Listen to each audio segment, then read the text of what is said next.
Budaya. Alangkah lebih baiknya, jika nilai-nilai utama budaya itu dijaga dengan kesiagaan penuh. Ketika budaya kita pahami sebagai karakteristik berpikir, maka kaum tersebut akan dan harus mampu menyikapi perubahan zaman, atas dasar pengamatan karakteristik berpikir kaumnya.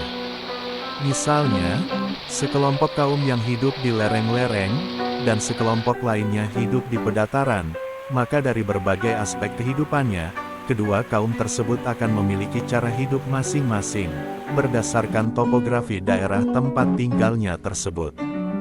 Dari hal sederhana itu pun kita akan mengetahui nilai-nilai keutamaan adatnya. Tidak mungkin bagi kedua kaum tersebut untuk seutuhnya menggunakan budaya dari kelompok lainnya. Tidak mungkin cara hidup di lereng-lereng menggunakan cara hidup orang-orang di pedataran, juga sebaliknya. Jika saja kita mampu menjaga karakteristik berpikir budaya kita, bukan tidak mungkin kita akan mampu menghasilkan pemikiran untuk terciptanya teknologi-teknologi kekinian, dari latar belakang penelaahan sendiri, menurut data riset yang dilakukan sendiri, dengan kaidah baik secara bahasa, yang mampu kita cerna dengan lebih baik pula.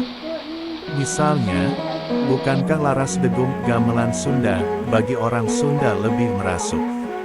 Dan kaidahnya bisa lebih dipahami. Karena, suara-suara degungnya itulah yang merupakan nilai-nilai keutamaannya. Baiknya, bentuk pengembangan yang dilakukan pun tidak mencampakkan nilai-nilai keutamaannya itu. Sebagai orang Sunda, Dayak, Batak juga Bugis, harus mampu berkembang mengikuti perjalanan waktu dengan nilai-nilai keutamaan adat yang teguh, menjadi budaya terbarukan.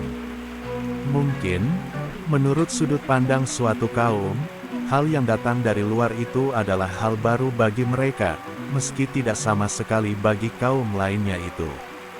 Bangsa kita memerlukan generasi yang mampu membuat sesuatu yang terbarukan dari nilai-nilai keutamaan kebudayaan masing-masing, agar kita percaya diri dan keras menepuk dada sebagai bangsa yang hidup dan maju, secara meyakinkan.